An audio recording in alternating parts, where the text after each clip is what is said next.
नमस्कार दोस्तों, स्वागत है आपका मेरे इस यूट्यूब चैनल में। इस वीडियो में हम सीखेंगे कि हम कैसे एक सी प्रोग्राम को ऑनलाइन डिबग कर सकते हैं। आपने देखा होगा मेरी पिछली वीडियोस में कि मैं जो हूँ अपने सारे प्रोग्राम ऑनलाइन लिखता हूँ, ऑनलाइन ही उनको एग्जीक्यूट करता हूँ और ऑनलाइन ही उनको डिबग करता हूँ। तो मेरे पास ऐसे बहुत सारे कमेंट्स आ रहे थे कि लोग जानना चाहते हैं कि ऑनलाइन ये चीज़ कैसे किया जाता है। तो इस वीडियो में हम यही सब डिस्कस करेंगे। तो दोस्तों, ऑनलाइन डिबगिंग के लिए बहुत सारी साइट्स होती हैं। मैं जनरली ऑनलाइन gdb.com का इस्तेमाल करता हूँ ऑनलाइन डिबगिंग के लिए। ठीक है, आप इसके इंटरफेस को थोड़ा देख लीजिए, मैं आपको थोड़ा बता भी देता हूँ। इसमें आप बहुत सारी लैंग्वेजेस में प्रोग्राम लिख सकते हैं। जिस भी लैंग्वेज में आपको प्रोग्राम लिखना है, आप यहाँ ड्रॉप डाउन से सेलेक्ट कर सकते हैं। उसके बाद यहाँ पे आप प्रोग्राम लिखेंगे और इसमें कई सारे बटन हैं जो है रन करने के लिए, प्रोग्राम को एग्जीक्यूट करने के लिए, या डिबग करने के लिए, या आपकी रनिंग या डिबगिंग को स्टॉप करने के लिए। और उसके बाद ये आपका प्रोग्राम सेव करने के लिए, शेयर से आप यही प्रोग्राम किसी के साथ शेयर कर सकते हैं। और ब्यूटीफाई का मतलब होता है कि आपके कोड को ये ब्यूटीफाई कर देगा, मतलब कि रीअरेंज कर देगा कोड को। ठीक है, और ये है आपका कोड डाउनलोड करने के लिए बटन। अब हम सीखते हैं कि इसमें हम सी प्रोग्राम को डिबग कैसे करेंगे। तो दोस्तों, डिबगिंग की एक प्रक्रिया होती है, मैं आपको इसको समझाता हूँ। डिबगिंग के लिए पहले हमें डिबग पॉइंट लगाना होता है। ठीक, पहले आप समझिए कि प्रोग्राम एग्जीक्यूट कैसे होता है। जब हम इस रन पे क्लिक करते हैं, देखिए मैंने इस रन पे क्लिक किया और हमारा आउटपुट आ गया। तो आउटपुट कैसे आया? जब हम रन पे क्लिक करते हैं तो एक एक करके लाइन्स एग्जीक्यूट होना शुरू होती हैं। ठीक है, अब डिबगिंग में हम क्या चाहते हैं? हम चाहते हैं कि एक एक लाइन जो एग्जीक्यूट हो वो रुक रुक के एग्जीक्यूट हो और हम उस लाइन का आउटपुट देख पाएँ। तो इसलिए हमें डिबग पॉइंट लगाने होते हैं। जहाँ पे भी हम डिबग पॉइंट लगाते हैं वहाँ पे आके कंट्रोल रुक जाता है। ठीक, तो देखिए डिबग पॉइंट लगाने के लिए आप ये जो नंबर्स लिखे हुए हैं, ये लाइन नंबर लिखे हुए हैं, इनकी आप लेफ़्ट साइड में जाइए और यहाँ पे एक बार क्लिक कीजिए। तो देखिए रेड एक बॉल बनी आ गई। इस रेड बॉल का मतलब है कि यहाँ पे डिबग पॉइंट लग गया है। अब जब हम इस प्रोग्राम को डिबग करेंगे तो आपका जो कंट्रोल है, ये सारी लाइन्स एग्जीक्यूट होंगी और पर लाइन नंबर 10 पर आकर आपका कंट्रोल रुक जाएगा। तो आप जो है अपना यहाँ तक जो भी लाइन्स एग्जीक्यूट हुई हैं उनका आउटपुट आप देख पाएंगे। मैं आपको अभी दिखाता हूँ कि कैसे।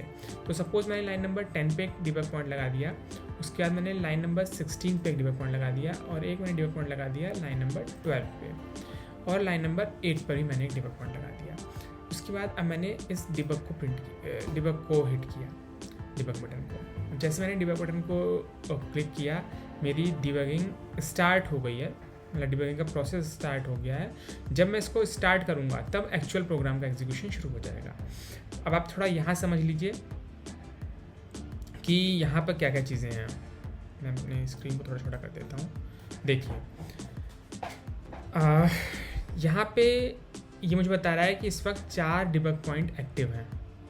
ठीक है, कौन कौन सी लाइन पर? 16 पर, 12 पर, लाइन नंबर 10 पर और लाइन नंबर 8 पर। उसके बाद मैं चाहता हूँ कि ये जो एक्सप्रेशन है आई मॉडुलस ऑपरेटर जे, मैं चाहता हूँ कि मुझे हर एक पॉइंट पर इस एक्सप्रेशन की वैल्यू मिलती रहे।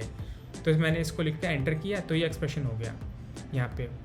तो अब जब भी इस प्रोग्राम को एग्जीक्यूट करूँगा, इस एक्सप्रेशन की जो भी वैल्यू होगी वो यहाँ पर आ जाएगी। लोकल वेरिएबल्स में मेरे जितने भी लोकल वेरिएबल्स होंगे वो आ जाएंगे। अब देखिए मैं आपको स्टार्ट करता हूँ तो आपको ज़्यादा समझ में आएगा। जैसे मैंने डिबगिंग स्टार्ट की, आप देखिए अब ये कंट्रोल जो है, आप देखिए यहाँ पर ये ग्रीन लाइन बनी आ गई और ये लाइन नंबर 8 सेलेक्ट हो गई। इसका मतलब कि ये सारी लाइन्स एग्जीक्यूट हो चुकी हैं और अब हमारा कंट्रोल लाइन नंबर 8 पर आकर रुका इसलिए क्योंकि हमने 8 पर डिबग पॉइंट लगा रखा है। ये रेड बॉल डिबग पॉइंट को डिनोट करती है। तो जहाँ पे भी जिस भी लाइन पर आप डिबग पॉइंट लगाएंगे वहाँ पे आके आपका कंट्रोल रुक जाएगा। ठीक है, अब आप देखिए लाइन नंबर 7 तक सारी लाइन्स एग्जीक्यूट हो चुकी हैं। तो फिर अब देखिए आई की वैल्यू यहाँ पे 1 सेट हो गई है। क्यों? क्योंकि यहाँ पे हमने आई की वैल्यू 1 सेट की है। ठीक है, इस प्राइम की वैल्यू 1 सेट है क्योंकि हमने इस प्राइम की वैल्यू 1 सेट की है। ठीक, अब देखिए अब जब मैं जे की वैल्यू अभी जो है 0 ही है ना। अब जब मैं इसको नेक्स्ट करूँगा, अब देखिए हाँ, ये इस चीज़ पे ध्यान दीजिए, स्टेप ओवर, स्टेप इनटू और कंटिन्यू। अगर मैं कंटिन्यू करूँगा तो सीधे अब ये जो कंट्रोल है ये चलना शुरू हो जाएगा और आके नेक्स्ट डिबग पॉइंट रुकेगा, यानी कि अब ये अगर मैं कंटिन्यू करूँगा तो सीधे लाइन नंबर 10 पर आकर रुकेगा। अगर मैं स्टेप ओवर करूँगा तो नेक्स्ट लाइन पर चला जाएगा। अगर मैं स्टेप इनटू करूँगा तो ये उस फंक्शन के अंदर चला जाएगा। अभी देखिए अभी तक तो आपने कोई फंक्शंस पढ़े नहीं है, बट सपोज़ यहाँ पे अगर मैं कोई फंक्शन कॉल कर रहा हूँ, किसी में हम फंक्शंस भी लिख सकते हैं, कस्टम फंक्शन। तो अगर यहाँ पे कोई मैं फंक्शन कॉल कर रहा हूँ लाइन नंबर 8 पर और मैं स्टेप इनटू करता हूँ तो फिर कंट्रोल जो है उस फंक्शन के अंदर चला जाएगा, ठीक है। और स्टेप आउट मतलब कि मैं जिस फंक्शन में हूँ उस फंक्शन से मैं बाहर आ जाऊँगा, ठीक। तो मैं स्टेप ओवर करता हूँ और देखिए स्टेप ओवर करते ही मेरी जे की वैल्यू 2 सेट हो गई, क्योंकि यहाँ पे मैंने इनिशियलाइज़ कर रखा है 2 से, ठीक। अच्छा, और आई मॉडुलस ऑपरेटर जे की वैल्यू है 1, क्योंकि आई है 2 और 2 को अगर हम जे से, यानी कि सॉरी आई है 1 और जे है 2, अगर हम आई का मॉडुलस ऑपरेटर 2 करेंगे, यानी कि अगर हम आई को 2 से डिवाइड करने की कोशिश करेंगे तो हमारा रिमाइंडर जो है 1 बचेगा, इसलिए इसकी वैल्यू 1 है। मैं इसमें इसकी वैल्यू भी पता लगाना चाहता हूँ।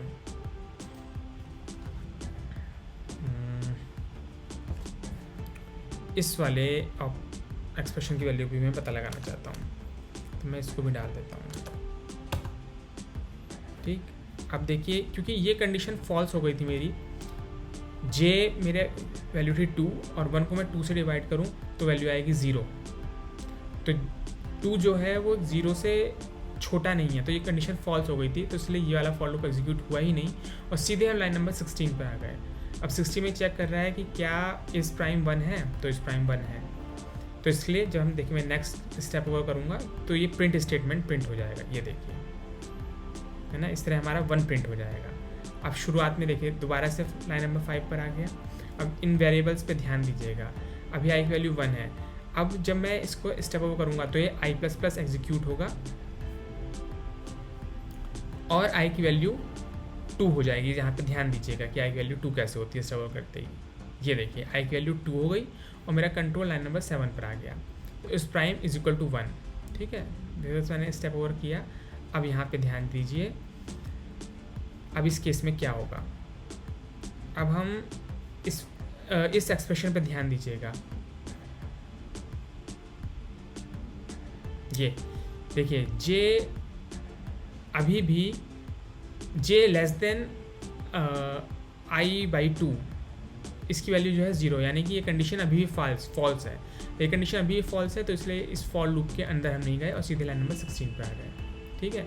और यहाँ पे आई की वैल्यू 2 है, देखिए यहाँ पे आई की वैल्यू 2 है, तो यही प्रिंट हो जाएगी लाइन नंबर 17 में।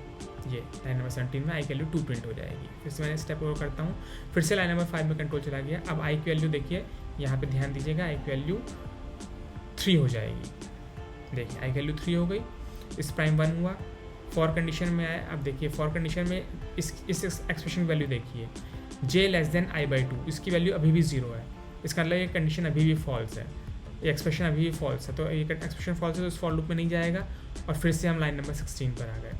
16 पर आ गए तो आई की वैल्यू आप देखिए 3 है और यही वैल्यू नेक्स्ट लाइन में प्रिंट हो जाएगी। अब इस केस में देखिए दोबारा से हम लाइन नंबर 5 पर आए। अब ये जो हमारा फॉर लूप है इस बार एग्जीक्यूट होगा, देखिए कैसे, ध्यान दीजिए। अब आई की वैल्यू 4 हो गई। अब देखिए ये एक्सप्रेशन देखिए, जे लेस देन और इक्वल टू आई बाई 2 की वैल्यू है 1, इसका मतलब ये जो कंडीशन है ये ट्रू है ना। आप जानते हैं कि सी में 0 का मतलब होता है फॉल्स और नॉन ज़ीरो का मतलब होता है ट्रू, तो क्योंकि इस एक्सप्रेशन की वैल्यू नॉन ज़ीरो है तो इसलिए ये ट्रू हो गया। अब जब ये कंडीशन फॉर लूप की ट्रू हो गई तो अब जब मैं स्टेप ओवर करूँगा तो कंट्रोल इस फॉर लूप के अंदर जाएगा। इससे पहले आपने देखा तीनों बार कंट्रोल सीधे लाइन नंबर 16 पर आ गया। अब देखिए जब मैं स्टेप ओवर करूँगा तब कंट्रोल इस बार फॉर लूप के अंदर गया और लाइन नंबर 10 पर आ गया, है ना।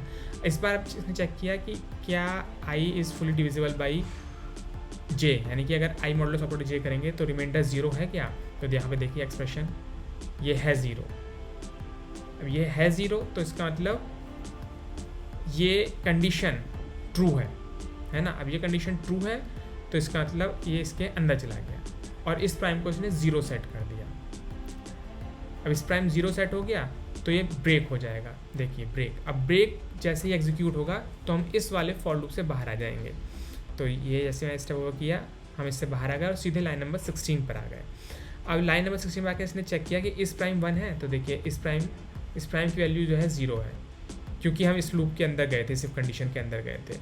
0 है और आई की वैल्यू है 4, तो इसलिए क्योंकि ये कंडीशन हमारी लाइन नंबर 16 वाली कंडीशन फॉल्स हो गई, तो अब लाइन नंबर 17 जो है वो प्रिंट नहीं होगा। तो देखिए सीधे हम लाइन नंबर 5 पर आ गए, है ना, तो 4 प्रिंट नहीं हुआ। इसी तरह आप डिबग करके देख सकते हैं। जो भी आप एक्सप्रेशंस, जिस भी एक्सप्रेशन की आप वैल्यू चेक करना चाहें वो यहाँ पे एक्सप्रेशन में डाल दें और उसकी वैल्यू आप किसी भी टाइम पे चेक कर पाएंगे, है ना। और लोकल वेरिएबल्स आपके जो है यहाँ पे दिखाई दे ही जाते हैं। ये कॉल स्टैक है, ये बताता है कि करंटली हम किस फंक्शन में हैं। तो जब हम आगे के चैप्टर सॉल्व करेंगे और उसमें हम अपने फंक्शंस बनाएंगे, तब अब यहाँ पे देखिए सिंपल एक ही फंक्शन है, मेन फंक्शन। आगे के चैप्टर्स में हम अपने फंक्शन ही बनाएंगे, तो मेन के बाद दूसरे फंक्शंस भी कॉल होंगे और ये हमें बताता है कि किस फंक्शन ने किसको कॉल किया है। ठीक, ये देखिए अभी से बता रहा है कि अभी हम मेन फंक्शन में हैं और मेन फंक्शन में लाइन नंबर 5 पर है। अब हमें डिबगिंग स्टॉप करनी है, तो हम सीधे यहाँ पे स्टॉप पे क्लिक करेंगे और डिबगिंग स्टॉप हो जाएगी और हम ऐसे रन कर सकते हैं, तो हमारा आउटपुट आ जाएगा। आशा करता हूँ दोस्तों आपको ये वीडियो यूज़फुल लगेगी। अगर आपको अभी भी इसमें डाउट है तो प्लीज़ मुझसे कमेंट सेक्शन में पूछें, मैं आपके डाउट्स रिजॉल्व करने की कोशिश करूँगा। नेक्स्ट वीडियो में हम सॉल्व करेंगे चैप्टर नंबर 6 की नेक्स्ट प्रॉब्लम्स, जो कि हैं सेक्शन सी की प्रॉब्लम बी। बने रहिए मेरे साथ, धन्यवाद। अगर आपने चैनल सब्सक्राइब नहीं किया तो प्लीज़ सब्सक्राइब करें। सी यू।